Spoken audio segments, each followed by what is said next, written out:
आप सबको जय मसीह की। मैं पास्टर एडविन ग्रेस चर्च के पेज में आज निमंत्रण दिया गया। मैं पास्टर प्रबोध का अपने दिल से धन्यवाद करना चाहता हूँ और अपनी पूरी कलीसिया की तरफ से उनका धन्यवाद करना चाहता हूँ। और मैं विश्वास करता हूँ कि वो परमेश्वर के एक चुने हुए दास हैं जिनको परमेश्वर अपनी महिमा के लिए इस्तेमाल कर रहा है। और जो काम उन्होंने शुरू किया है कि अनेकों परमेश्वर के दासों को अपने प्लेटफॉर्म में बुलवाना, ये सचमुच में उनका शुरू से एक मकसद रहा है कि मसीह कलीसिया को एकता में बांध के रखना, जैसे इफिसियों के पत्री में लिखा है। इसलिए आइए हम एक छोटी सी प्रार्थना करें और उस प्रार्थना के तुरंत बाद हम सीधा परमेश्वर के वचन में जाएंगे। अपनी आंखों को बंद करते हुए दुआ करेंगे। प्रभु यीशु मसीह, आज तू अपने वचन के द्वारा हमसे बोला बातें कर। पिता, तेरा वचन कहता है जो कोई मुझसे प्रार्थना करेगा मैं उसकी सुनूंगा। आज मेरी प्रार्थना सुनने वाले, देखने वाले हर एक तेरा प्रिय बेटा बेटी यीशु मसीह तेरे वचन के द्वारा आशीष पाए। बाइबल बताती है मनुष्य केवल रोटी से नहीं परंतु परमेश्वर के हर एक उस वचन से जो उसके मुंह से निकलता है जीवित रहेगा। परमेश्वर पिता, मैं तेरा धन्यवाद करता हूँ। अपने आप को तेरे हाथों में मैं समर्पण करता हूँ। बोलने वाला मैं नहीं वरन यीशु मसीह तेरा आत्मा हो। हे मसीह, तू मुझ में होकर बातचीत कर। आज जो सुनने वाले हैं, मैं नहीं जानता कि उनकी क्या क्या प्रश्न है, किस प्रकार का उनके हालात चल रहे हैं, लेकिन परमेश्वर तू दिलों और मनों को जानने वाला ईश्वर है। मेरी प्रार्थना मेरे परमेश्वर, आज तेरे वचन के द्वारा उन्हें तमाम प्रश्नों का उत्तर मिल सके। जो बीमार है, आज तेरे वचन के द्वारा उन्हें चंगाई और छुटकारा मिल सके। मैं धन्यवाद करता हूँ पिता, बाकी का समय तेरे हाथों में सौंपता हूँ। यीशु, इस वक्त तेरा पवित्र आत्मा हमारे बीच में आए और वो कार्य करे। प्रभु यीशु के नाम से दुआ मांगता हूँ, आमीन। एक बार फिर से मैं परमेश्वर के दास पास्टर प्रबोध जी का बहुत धन्यवाद करना चाहता हूँ, जिन्होंने मुझे ये मौका दिया ताकि मैं उनकी कलीसिया के पेज में आकर परमेश्वर के वचन को शेयर कर सकूं। और हम तुरंत जाएंगे दूसरा पत्रस, उसका 3 अध्याय और उसकी 9वीं आयत में, और वहाँ पर हम इस वचन को देखते हैं जो बाइबल में लिखा है। दूसरा पत्रस उसका 3 अध्याय उसकी 9वीं आयत। प्रभु अपनी प्रतिज्ञा के विषय में देर नहीं करता, जैसी देर कुछ लोग समझते हैं, पर तुम्हारे विषय में धीरज धरता है और नहीं चाहता कि कोई नष्ट हो, वरन ये कि सबको मन फिराव का अवसर मिले। तमाम प्रकार के हालातों को देखकर और तमाम प्रकार के जो हमारे इर्द गिर्द होने वाली घटनाएं हैं, इन सारी घटनाओं को देखते हुए एक बात तो साफ है कि हम अंत के दिनों में रह रहे हैं।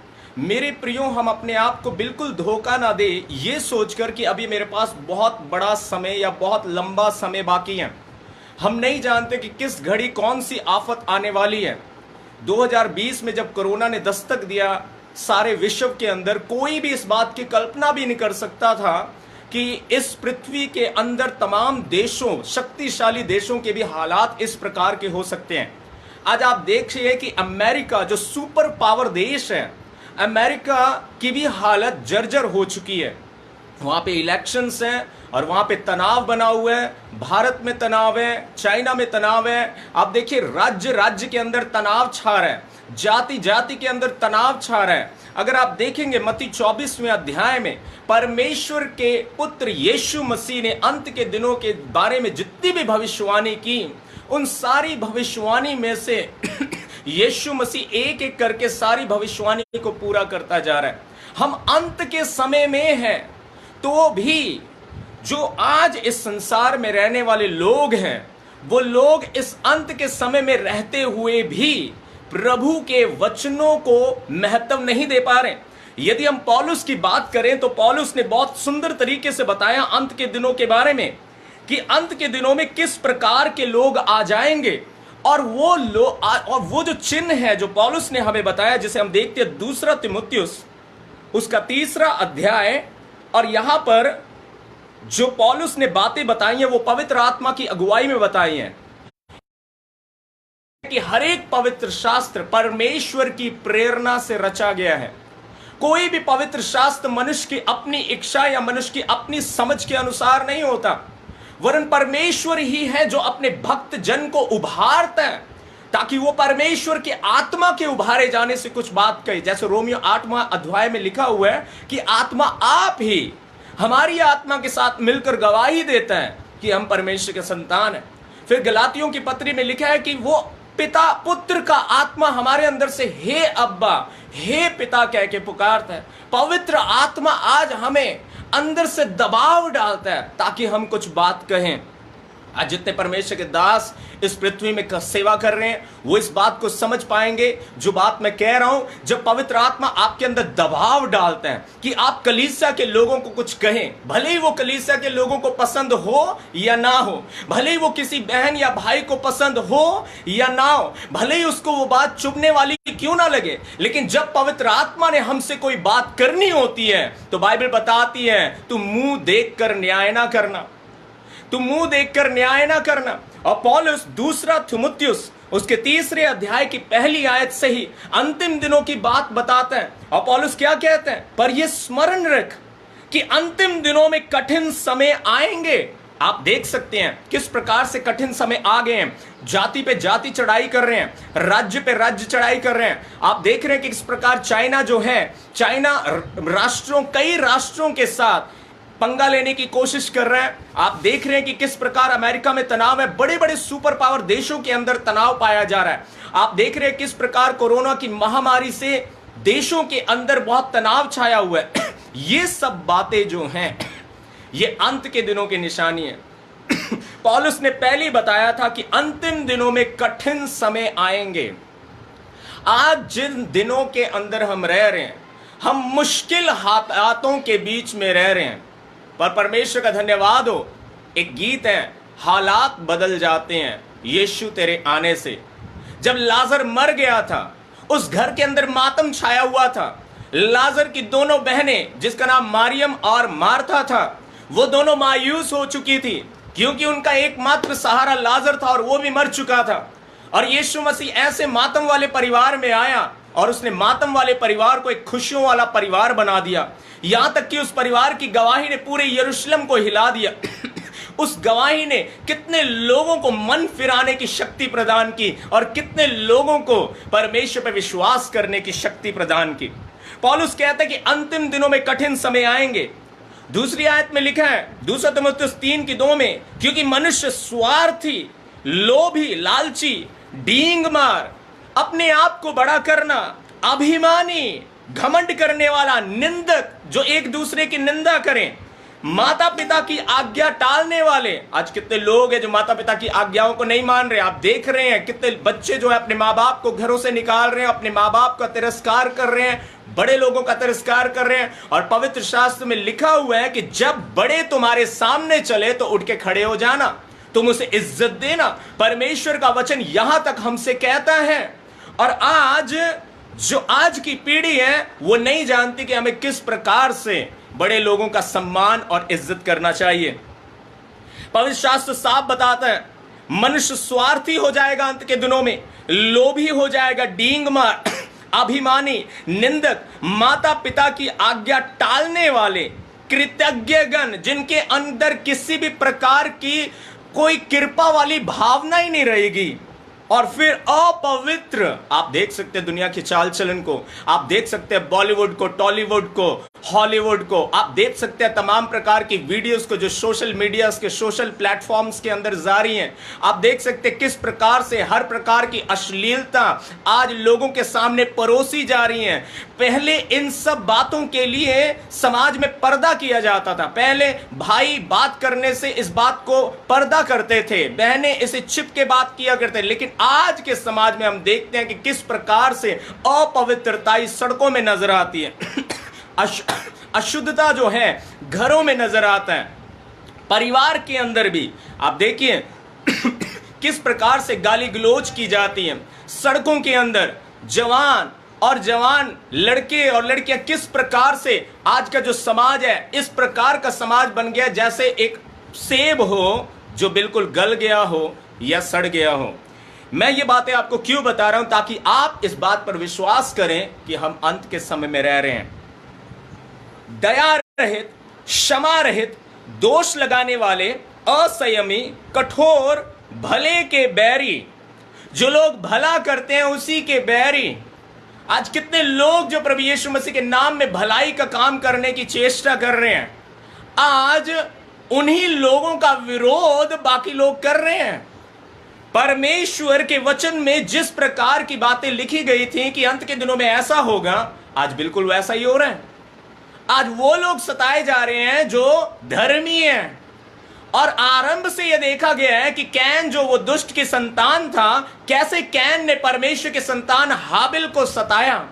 बाइबल में लिखा है उसी प्रकार अंत के दिनों में भी जो दुष्ट के संतान होंगे वो परमेश्वर के राज्य के संतानों को सताएंगे और उनके ऊपर सताव लेकर आएंगे। चौथी आयत में लिखा है विश्वासघाती, ढीठ, घमंडी और परमेश्वर की नहीं वरन सुख विलास ही के चाहने वाले होंगे। ये अंत के दिनों की स्पष्ट निशानी है। और यदि आज हालातों को देख सके, समझ सके, उसे पढ़ सके, तो आप जान सकते हैं कि आज हमारे सामने इसी प्रकार के लोग रहते हैं।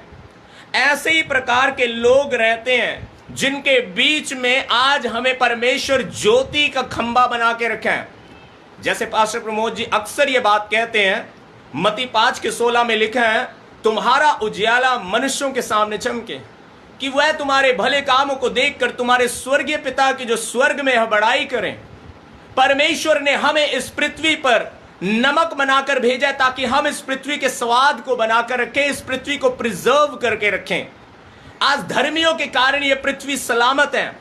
ये धर्मियों को जब पवित्र आत्मा उठा लेगा, बाइबल बताती है अभी तो एक रोकने वाला है। जब आप थुस्सलुनीकियों के पत्री में पढ़ते हैं वहां पे लिखे अभी एक रोकने वाला है, अर्थात पवित्र आत्मा क्यों रुका हुआ है? क्योंकि पवित्र आत्मा कुछ लोगों को सिद्ध कर रहे हैं, चुने हुए लोगों को सिद्ध कर रहे हैं। और जब वो चुने हुए लोगों की गिनती पूरी हो जाएगी, पवित्र आत्मा उन सबों को लेकर स्वर्ग में उठा लिया जाएगा और महाक्लेश इस पृथ्वी पर आ जाएगा। मेरे प्रियो, ये वक्त है कि हम पवित्र आत्मा के अधीनता में आ जाएं, पवित्र आत्मा के शरण में आ जाएं। और अंत के दिनों में हम जो रह रहे हैं, पवित्र आत्मा इस अंत के दिनों में हमें मसीह यीशु में सिद्ध करेगा। हम एक आयत को देखेंगे। फिलिप्पियों की पत्री, पौलुस ने फिलिप्पियों की पत्री को लिखते हुए एक बात कही थी। फिलिप्पियों की पत्री उसका पहला अध्याय और उसकी 6वीं आयत। फिलिप्पियों की पत्री उसका पहला अध्याय उसकी 6 आयत में पौलुस क्या कह रहे हैं? मुझे इस बात का भरोसा है कि जिसने तुम में अच्छा काम आरंभ किया है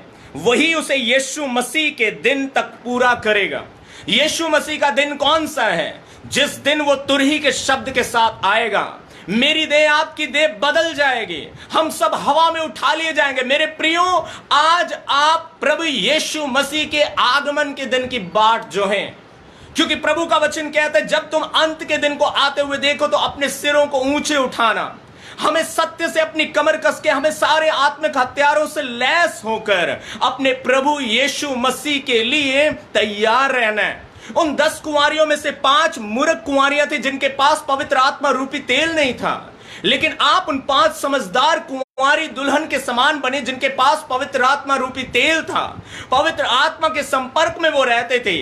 भले ही वो सो गए थे, लेकिन उन्होंने पवित्र आत्मा की निंदा नहीं की थी। मेरे प्रियो, जब आप पवित्र आत्मा की निंदा करते हैं, राजा था, जैसे शाऊल राजा ने जब पवित्र आत्मा की निंदा की तो पवित्र आत्मा उसके ऊपर से उठ गया था और एक दुष्ट आत्मा उसको सताने के लिए आ गई थी। शाऊल ने पवित्र आत्मा की निंदा की थी, इसीलिए पवित्र आत्मा उसके पास से चला गया था।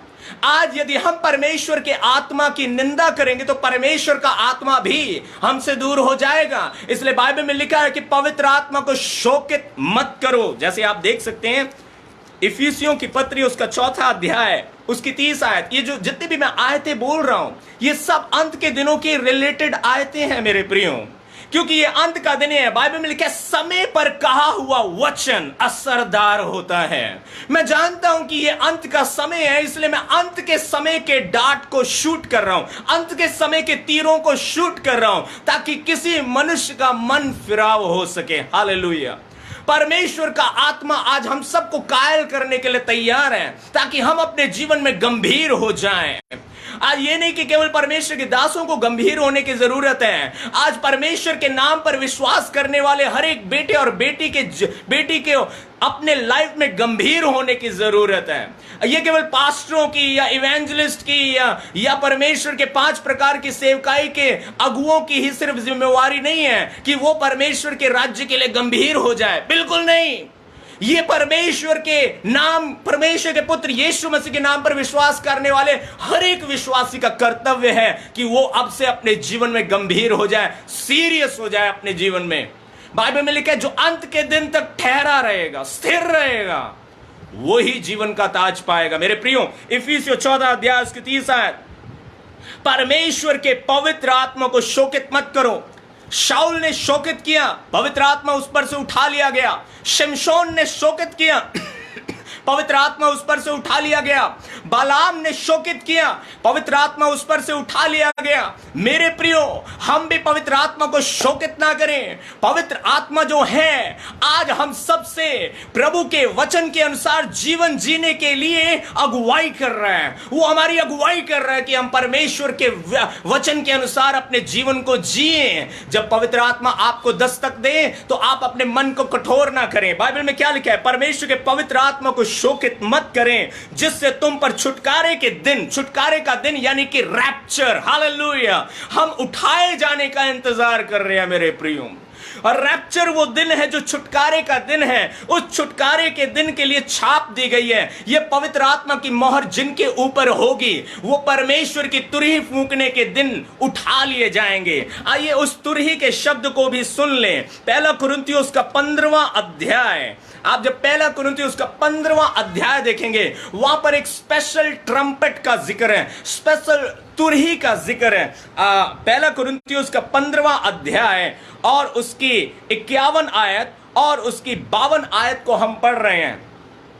देखो, मैं तुमसे भेद की बात कहता हूं, हम सब नहीं सोंगे परंतु सब बदल जाएंगे। हालेलुया।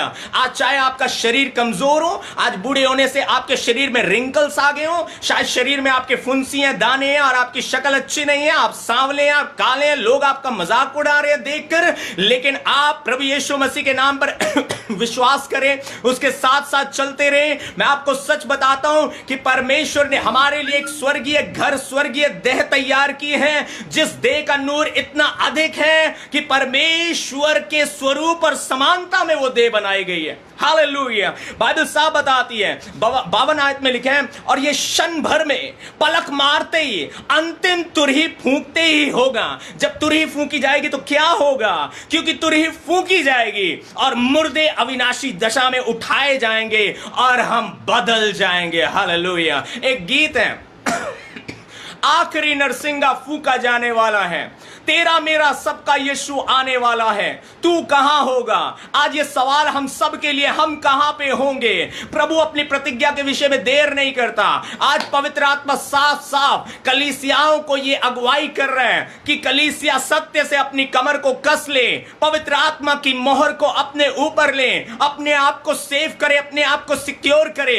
नूह के समय में बचाव के लिए किश्ती के अंदर प्रवेश करना था, और आज के दिन बचाव के लिए आपको पवित्र आत्मा के द्वारा यीशु के अंदर प्रवेश करना है। आइए एक आयत मैं आपको दिखाना चाहता हूं कैसे हम यीशु मसीह के अंदर प्रवेश कर सकते हैं। पहला कुरिन्थियों 12वां अध्याय और उसकी 13 आयत को हम पढ़ेंगे।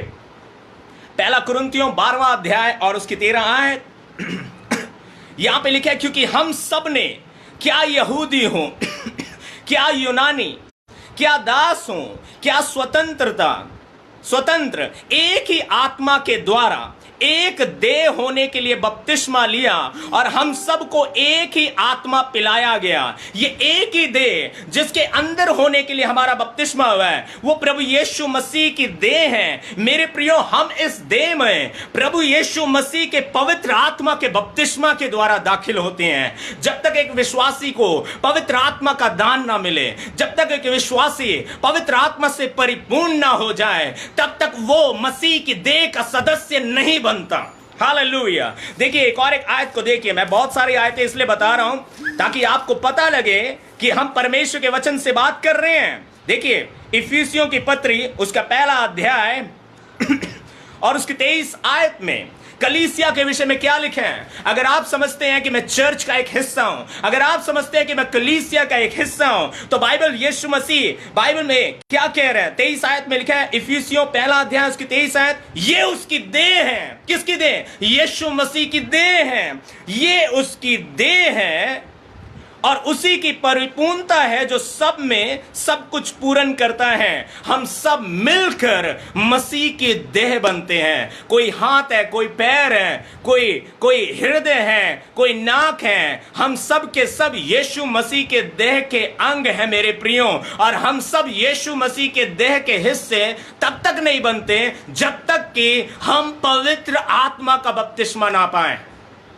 इसीलिए हमें भरसक प्रयास करना चाहिए कि हम पवित्र आत्मा का बपतिस्मा पाएं। मेरे प्रियो, जब पौलुस इफिसियों के देश में गया, प्रेरितों के काम उसका 19वां अध्याय में इफिसियों में गया, तो पौलुस ने एक बहुत अच्छा सवाल वहां पे किया। पौलुस ने वहां पे किया, अगर आप देखेंगे, हम सिर्फ उस सवाल के बारे में देखेंगे कि पौलुस ने उनसे क्या सवाल किया। मेरे प्रियो, ये सवाल जो है आज मुझसे भी है, आपसे भी है। प्रेरितों के काम 19वां अध्याय उसका दूसरी आयत, उस सवाल पर गौर करें जो पौलुस ने कहा। पौलुस ने कहा उनसे कहा, क्या तुमने विश्वास करते समय पवित्र आत्मा पाया? अब हिंदी में यह ट्रांसलेशन गलत है, लेकिन जब आप इंग्लिश किंग जेम्स वर्जन की ट्रांसलेशन पढ़ते हैं तो उस ट्रांसलेशन में क्या कहा गया है? उस ट्रांसलेशन में कहा गया है, क्या जब से तुमने विश्वास किया तुमने पवित्र आत्मा पाया? अर्थात एक विश्वासी के लिए उसकी दौड़ में पवित्र आत्मा पाना अवश्य है। एक आयत को देखिए, इफिसियों की पत्री में ही एक आयत को देखिए, जिस आयत के बारे में पौलुस कलीसिया को निर्देश देते हैं और कलीसिया से कहते हैं कि दाखरस के मतवाले मत बनो। देखिए इफिसियों उसका 5वां अध्याय और उसके 18 आयत को जब हम देखेंगे तो वहां पर हम देखते हैं पौलुस कलीसिया को कह रहे हैं, दाखरस से मतवाले मत बनो। अब यहां पे दाखरस केवल दारू ना समझे। ये जो दाखरस है वो क्या है? ये दाखरस दुनिया के अंदर पाया जाना वाला सब प्रकार का सुरूर है। किसी के लिए कोई चीज नशा है, किसी के लिए कोई चीज नशा है। किसी को पैसों का नशा है, किसी को दोस्तों का नशा है, किसी को इंटरनेट का नशा है, किसी को दुनिया का नशा है, किसी को किसी प्रकार का नशा है, किसी को किसी प्रकार का नशा है। और पौलुस कह रहे हैं, इस संसार के नशों के आदि ना बने, परंतु पवित्र आत्मा से परिपूर्ण होते जाएं, अपने आप को आत्मा से परिपूर्ण करते जाएं। मेरे प्रियो, पवित्र आत्मा का बपतिस्मा आपकी नीड है, आपकी जरूरत है। एक विश्वासी, जैसे हम कहते हैं क्रिश्चियन, क्राइस्ट या हम कहते हैं मसीही। बाइबल में लिखा है अंताकिया में सबसे पहले चेले मसीही कहलाए। मसीही का मतलब क्या होता है? मसीह का मतलब होता है जिसके ऊपर मस्सा पाया जाए। अब मस्सा पवित्र आत्मा के अभिषेक को बोलते हैं। अगर हमारे ऊपर पवित्र आत्मा का अभिषेक नहीं है तो हम मसीही नहीं हैं। आज हमें अपने आप को चेक करने की जरूरत है, क्या जब से मैंने विश्वास किया तब से मैंने पवित्र आत्मा पाया है या नहीं पाया? और अगर अभी तक आपने पवित्र आत्मा नहीं पाया, घुटनों पे आ जाएं, प्रार्थना करें, यीशु मसीह से गिड़गिड़ाकर प्रार्थना करें। बाइबल बताती है, जब तुम बुरे होकर अपने बच्चों को अच्छी वस्तुएं देना जानते हो तो तुम्हारा स्वर्गीय पिता अपने मांगने वालों को पवित्र आत्मा क्यों करना देगा? वो चैलेंज करता है, मैं क्यों नहीं दूंगा? परख कर देखो यहोवा कैसा भला परमेश्वर है। मांगो तो तुम्हें दिया जाएगा, ढूंढोगे तो तुम पाओगे, खटखटाओ तो तुम्हारे लिए खोला जाएगा। पवित्र आत्मा एक गिफ्ट है, वरदान है, परमेश्वर देना चाहता है अपने संतों को। हालेलुया। हम अंत के दिनों में रह रहे हैं। अंत के दिनों में तैयारी करने से पहले सबसे पहली चीज जिसकी हमें जरूरत है वो है पवित्र आत्मा के बपतिस्मे की। हालेलुया। हम वापस आएंगे अपने स्टार्टिंग वर्ड्स पर, दूसरे पत्रस पर, जहां पर हमने देखा कि पत्रस कह रहे हैं कि प्रभु अपने प्रतिज्ञा के विषय में बिल्कुल देर नहीं करता। वाकई में परमेश्वर देर नहीं करता। परमेश्वर बिल्कुल भी देर नहीं करता है, लेकिन परमेश्वर सबको मन फिराव का प्रदान कर रहे हैं। लेकिन मैं आपको बताना चाहता हूं, परमेश्वर ने जगत की उत्पत्ति से पहले अपने लोगों को चुना हुआ है। जगत की उत्पत्ति से पहले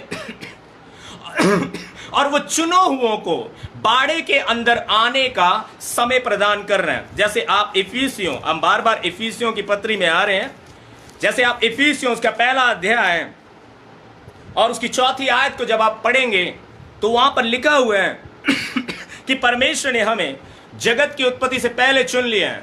ये नहीं कि मेरे परमेश्वर ने मुझे आज चुना है, ना ना ना, मेरे परमेश्वर ने मुझे जगत की उत्पत्ति से पहले चुना। जब यह ना पृथ्वी बनाई गई थी, ना स्वर्ग बनाया गया था, परमेश्वर ने मुझे मसीह में चुन लिया था। यीशु मसीह में जगत की उत्पत्ति से पहले घात किया गया, और हम लोग भी यीशु मसीह में जगत की उत्पत्ति से पहले चुने गए।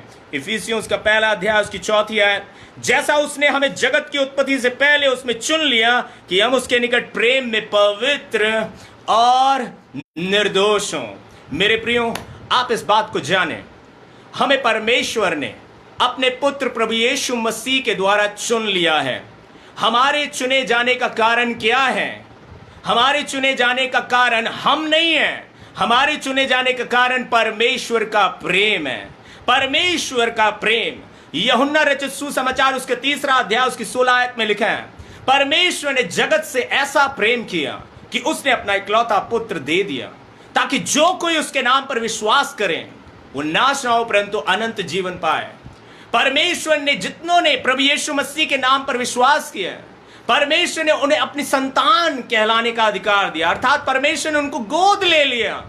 हम पहले अन्य जाति थे हम पहले परमेश्वर की निज प्रजा से नहीं थे, हम पहले परमेश्वर से अलग थे, लेकिन अब हम परमेश्वर की निज प्रजा में हो गए हैं। मेरे प्रियो, परमेश्वर ने तो हम पर उपकार ही उपकार ही उपकार ही उपकार किए हैं आज के दिन तक।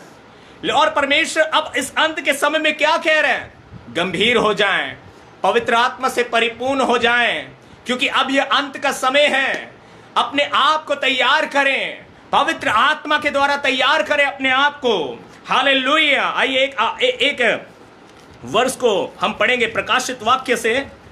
प्रकाशित वाक्य उसका 19वां अध्याय और उसकी 7वीं आयत को हम पढ़ेंगे।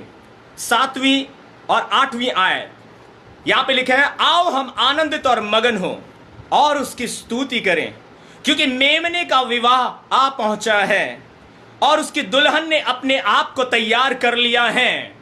आज मेरे जीवन से मैं सवाल करता हूं और आप अपने जीवन से सवाल करें, यदि मैं यीशु मसीह की दुल्हन हूं तो क्या इस वचन के अनुसार मैंने अपने आप को उसके लिए तैयार किया है या नहीं किया? लिखा है, उसकी दुल्हन ने अपने आप को तैयार कर लिया है, उसको शुद्ध और चमकदार महीन मलमल पहनने का अधिकार दिया गया। ओ हालेलुया। ये पवित्र आत्मा का लिबास है। इस पवित्र आत्मा के लिबास के बगैर कोई यदि उस भवन में चला भी जाएगा तो बाइबल बताती है उसको बाहर निकाल दिया जाएगा। हमें पवित्र आत्मा रूपी वस्त्र चाहिए, हमें पवित्र आत्मा रूपी वस्त्र चाहिए। इस वस्त्र के बगैर हम परमेश्वर के राज्य में दाखिल नहीं हो सकते हैं। हमें निरंतर परमेश्वर की आत्मा से कवर अप होने की जरूरत है, निरंतर परमेश्वर के आत्मा से अपने आप को ढांके रखने की जरूरत है। बगैर पवित्र आत्मा के हमारे लिए परमेश्वर के राज्य में जाना यह बिल्कुल असंभव सी बात है। हालेलुया। देखिए पत्रस क्या कह रहे हैं, दूसरा पत्रस 3 अध्याय में उसकी 11वीं आयत में 12वीं आयत में लिखा हुआ है, या 11 और 12 आयत में अगर हम पढ़ें तो आज के दिन के लिए क्या बातें लिखी गई हैं। जबकि ये सब वस्तुएं इसी रीति से पिघलने वाली हैं, तो तुम्हें पवित्र चाल चलन और भक्ति में कैसे मनुष्य होना चाहिए और परमेश्वर के उस दिन की बाट किस रीति से जोहना चाहिए और उसके जल्द आने के लिए कैसा यत्न करना चाहिए, जिसके कारण आकाश आग से पिघल जाएंगे और आकाश के गण बहुत ही तप्त होकर गल जाएंगे। मेरे प्रियो, पत्रस आज के दिन के लिए हमसे क्या कह रहे हैं?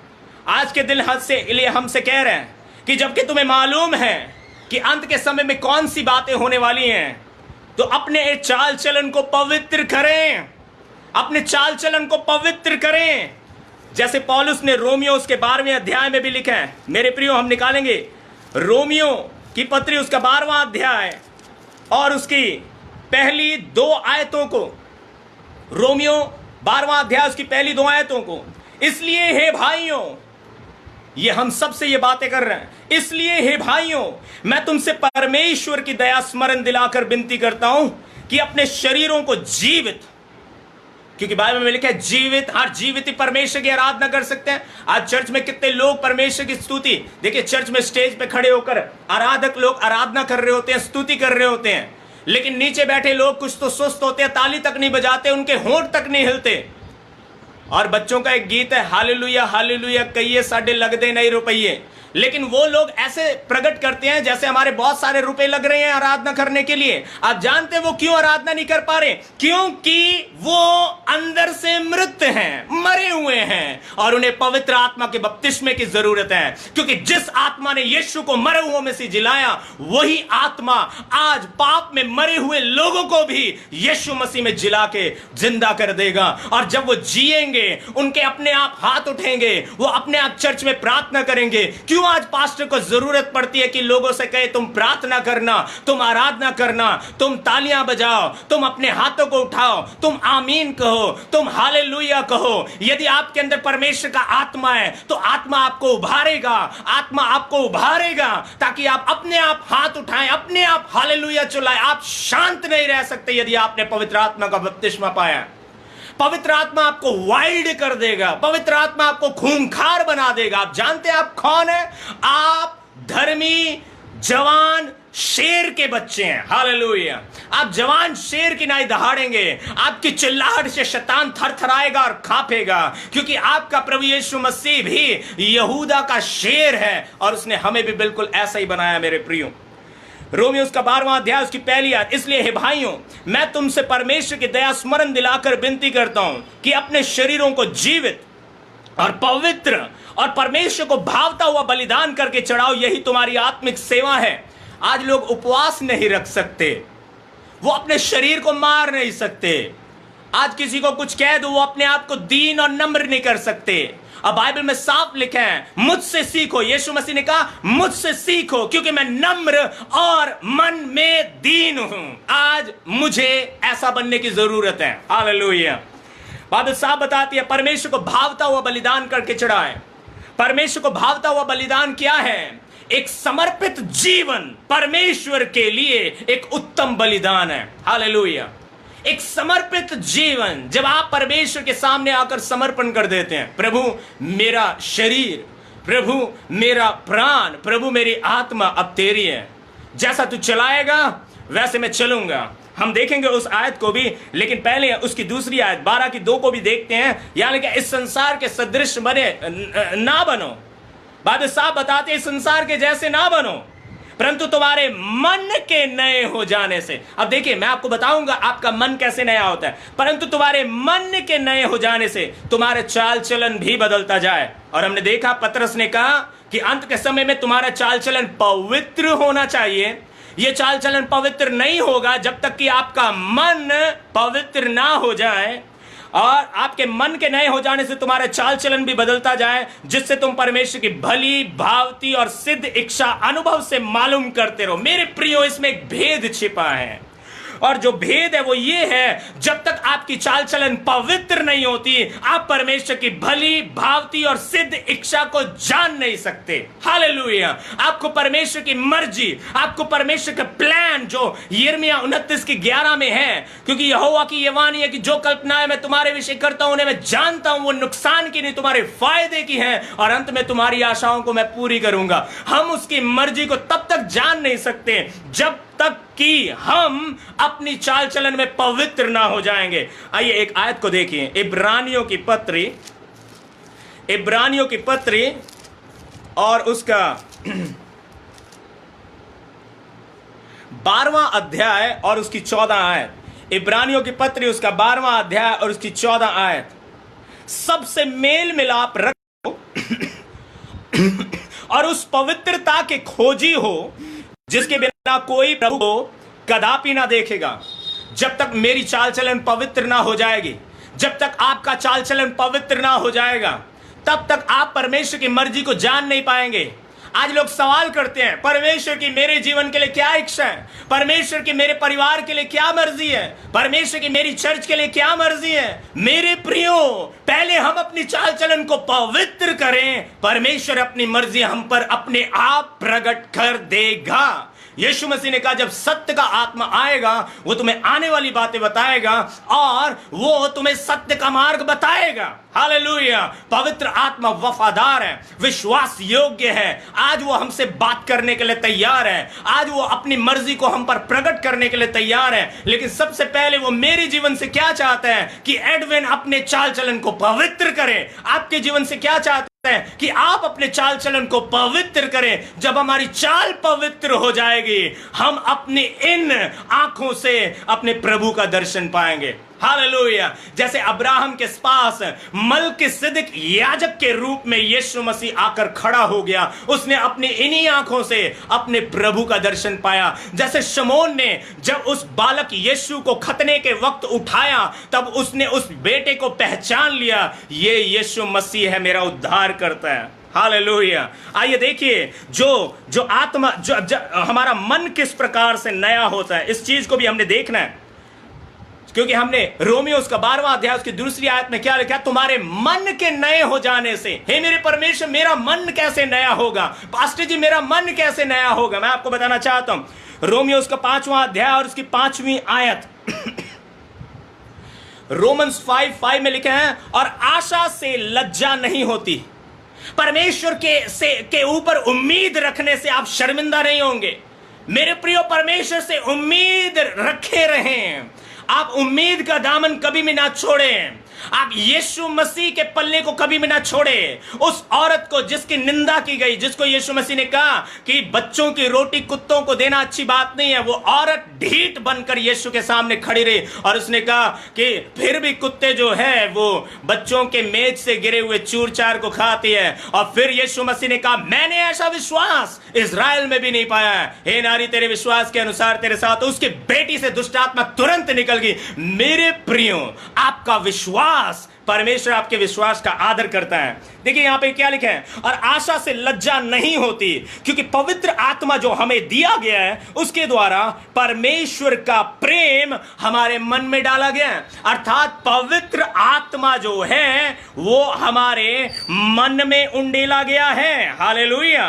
एक आयत को यदि आप पढ़ेंगे तो वहां पर भी आप देख सकते हैं कि परमेश्वर ने हमारे मन के अंदर अपने प्रेम को डाला है। गलातियों उसका 5वां अध्याय और उसकी 6वीं आयत में भी आप इसे देख सकते हैं। आप इसे बाद में पढ़ लेंगे, मैं इसे अभी पढ़ना नहीं चाहता क्योंकि हम अंतिम समय में हैं। और मैं आपको यही बताना चाहता हूं जो पतरस ने कहा, हम अंत के समय में हैं। मेरे प्रियो, हाँ, ये अंत का समय है। देखिए चर्चेस लॉकडाउन में है।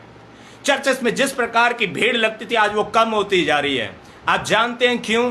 क्योंकि ये समय है, ये पर्सनल इंकाउंटर का समय। परमेश्वर हमारे साथ पर्सनल मुलाकात करना चाहता है। देखिए एक आयत को देखिए, तब आपको पता लगेगा कि वाकई में परमेश्वर आज हमारे जीवन से पर्सनल मुलाकात करना चाहता है। प्रकाशित वाक्य उसका 3रा अध्याय और उसकी 20 आयत। मेरे प्रियो, हम इसी युग में ले रहे हैं। लौदीकिया की कलीसिया जो है वो अंतिम दिनों के हालातों के बारे में बता रही है। जिस समय कलीसिया सुस्त हो जाएगी, जिस समय कलीसिया को लगेगा कि हम बड़े परिपक्व हो गए हैं, लेकिन बाइबल यीशु मसीह कलीसिया की आज की हालत बता रही है कि आज की कलीसिया की हालत क्या है। इसलिए कि तू गुनगुनाए ना ठंडा है ना गर्म, मैं तुझे अपने मुंह में से उगलने पे हूं। तू कहता है मैं धनी हूं और धनवान हो गया हूं और मुझे किसी वस्तु की घटी नहीं, और ये नहीं जानता कि तू अभागा, तुच्छ और कंगाल और अंधा और नंगा है, जब तक कि हमारे पर पवित्र आत्मा ना आ जाए। मेरे प्रियो, हमारे जीवन के अंदर किसी भी रीति की परमेश्वर की कवरिंग नहीं आ सकती। आज लोग कहते हैं कि उनसे प्रार्थना करवाओ तो आप स्पिरिचुअल रीति से कवर हो जाएंगे। मैं आपको बताना चाहता हूं, Holi spirit is the spiritual covering of a believer. Hallelujah. पवित्र आत्मा ही एक मसीही की सुरक्षा कवच है। आप पवित्र आत्मा रूपी किश्ती में आ जाएं। इस अंत के दिनों में बहुत जल्दी एक बाढ़ आने वाली है। नूह भी इसी रीति से 120 साल तक नूह ने प्रचार किया। लोगों ने उसका मजाक उड़ाया। लोगों ने कहा, अरे नूह क्या बात कर रहा है, रेगिस्तान में तू जाएगा, इसके पहिए भी बना ले, रेगिस्तान में कहां चलाएगा। पर नूह ने पवित्र आत्मा से सुना था बारिश आने वाली है, और नूह जानता था कि जिसने मुझसे बात की वो परम सत्य परमेश्वर है। हमारा परमेश्वर सच्चा परमेश्वर है। प्रकाशित वाक्य 3:20 में आज के दिन के लिए परमेश्वर क्या चाह रहे हैं? देख मैं द्वार पर खड़ा हुआ खटखटाता हूं। आज प्रभु यीशु मसीह हम सबसे पर्सनल बात करना चाहते हैं मेरे प्रियो। आज के दिन परमेश्वर हमसे पर्सनल बात करना चाहते हैं। हालेलुया। अपने कमरे में जाएं, अपना द्वार बंद करें, अपने दोस्तों से अलग हटें, अपने कलीसिया के मेंबरों से अलग हटें, उनसे कहें कि मुझे थोड़ा सा टाइम दो, मैं अपने प्रभु के शरण में जाना चाहता हूं, मैंने अपने परमेश्वर से बातें करनी है, मेरे कुछ मुद्दे हैं, मैंने उन मुद्दों को सुलझाना है, मेरे कुछ सवाल है, मैंने उन सवालों का उत्तर पाना है। यदि मेरे प्रियो भाई बहनों अगर आप प्यासे हैं तो अब वक्त है कि आप अपनी प्यास के लिए परमेश्वर को पुकारना शुरू करें। बाइबल में लिखा है धन्य है जो धर्म के भूखे और प्यासे हैं क्योंकि वो तृप्त किए जाएंगे। हालेलुया। हम अंत के दिनों में हैं और पतरस हमसे साफ कह रहे हैं प्रभु अपनी प्रतिज्ञा के विषय में देर नहीं करता। आज शायद हम चुने हुओं की गिनती में हैं और परमेश्वर इंतजार कर रहे हैं कि एडविन तू कब सही होगा, मैं तेरी वेट कर रहा हूं, जल्दी से बाहर निकला। हालेलुया। जैसे सदोम और अमोरा के नाश होने से पहले क्या हुआ? सदोम और अमोरा के नाश होने से पहले लूत और लूत का परिवार उस जगह से निकलना नहीं चाहता था, लेकिन परमेश्वर ने क्या किया? परमेश्वर के दूत ने उनको खदेड़ कर बाहर निकाला। आज होने दे मेरे परमेश्वर का आत्मा आप लोगों को पाप से, संसार से, हर प्रकार की संसारिक गुलामी से खदेड़ कर बाहर निकाले। यीशु मसीह के नाम से आज आपकी स्पिरिट्स खदेड़ कर बाहर निकाली जाए। आज हर प्रकार की संसारिक गुलामी, शैतानी गुलामी, पाप की गुलामी, नशे की गुलामी से आप लोग को यीशु मसीह खदेड़ के बाहर ले आए। ये अंत का समय है, हम सब पवित्र आत्मा को पाने के लिए भूखे और प्यासे बन जाएं। हालेलुया। मेरे प्रिय भाइयों बहनों, मैं इस वक्त आपके लिए प्रार्थना करना चाहता हूं और आप मेरे लिए प्रार्थना करें। हम सब एक दूसरे के लिए प्रार्थना करें क्योंकि बाइबल साफ साफ बताती है एक दूसरे का भार उठाएं। आइए हम सब प्रार्थना में जाएं, प्रभु यीशु मसीह के शरण में आ जाएं, पवित्र आत्मा के लिए चौकस हो जाएं, गंभीर हो जाए अपनी लाइफ के लिए, अपने परिवार को गंभीर करें, अपने बच्चों को गंभीर करें, अपनी पति अपने पत्नी को गंभीर करें, अपने परिवार को गंभीर करें, उनसे कहें सचेत और सावधान हो जाएं। ये प्रभु का दिन है और हमें प्रभु के दिन में सचेत रहने की जरूरत है। अपनी आंखों को बंद करें, हम दुआ में जाएंगे। प्यारे अनुग्रहकारी पिता, ओ हालेलुया हालेलुया हालेलुया। ये वक्त है मेरे परमेश्वर तेरे लोगों के लिए, ये वक्त है परमेश्वर तेरे लोगों के लिए कि वो एक सच्ची दुल्हन की तरह अपने आप को तैयार कर लें। अब तेरे आने में विलंब ना होगा। देख तू द्वार पे खड़ा हुआ खटखटाता है। इजराइल अपने देश में आ चुका है। यीशु मसीह तेरे चिन्ह पूरे हो रहे हैं और हम जानते हैं कि अब तू द्वार पे खड़ा है। ओ परमेश्वर हालेलुया। तमाम इन व्यूअर्स के परमेश्वर जीवन के अंदर कार्य कर, पवित्र आत्मा आप इनके जीवन में कार्य करें। ये अपनी स्पिरिचुअल लाइफ में गंभीर हो जाएं, ये अपनी आत्मिक लाइफ में गंभीर हो जाएं और ये अपनी आत्मिक लाइफ के लिए सीरियस हो जाएं। हालेलुया। ये अपने आप को परमेश्वर तैयारी में लग जाए। मेरे परमेश्वर इनके जीवन में प्रार्थना बढ़ जाए, वचन के प्रकाशन के साथ इनकी जीवन का पालन पोषण हो सके। जैसे वचन में लिखा है मनुष्य केवल रोटी से नहीं परंतु परमेश्वर तेरे हर एक उस वचन से जो तेरे मुंह से निकलता है जीवित रहेगा। महान पिता, मैं आपका धन्यवाद करता हूं कि आज आपने ये वचन देकर मुझे सावधान किया है, आज अपने वचन को देकर इन्हें सावधान किया है और उन हजारों को भी जो इसके बाद इसे देखेंगे। हालेलुया। इस अंत के दिनों में परमेश्वर अपने पवित्र आत्मा का बपतिस्मा अपने बेटे और बेटियों को प्रदान कर, पवित्र आत्मा से परिपूर्ण कर। हालेलुया। होली स्पिरिट के द्वारा तू एक एक को भर दे मेरे प्यारे परमेश्वर। मेरी ये प्रार्थना है पास्टर प्रमोद और उनकी कलीसिया के लिए, ग्रेस वे चर्च के लिए, ये कलीसिया ब्लेस होने पाए और जो कार्य इन्होंने भली मनसा से शुरू किया है यीशु मसीह तेरे नाम में ये सफल रहे और तमाम सेवक जो इस प्लेटफॉर्म में आते हैं वो सब ब्लेस रहें और उनके मुंह से परमेश्वर ताजा रहमा निकले जो कलीसिया की उन्नति का कारण बन सके। मैं सारा आदर तेरे नाम को देता हूं प्रभु यीशु मसीह के नाम से मैं प्रार्थना मांग लेता हूं, आमीन। परमेश्वर आप सब भाई बहनों को आशीष दे। एक बार फिर से मैं पास्टर प्रबोध और ग्रेस वे चर्च का बहुत बहुत धन्यवाद करना चाहता हूं जिन्होंने मुझे ये मौका दिया ताकि मैं इस प्लेटफॉर्म में आए, इस वचन से आप सब आशीष पाए हैं। मेरा ये विश्वास है। God bless you.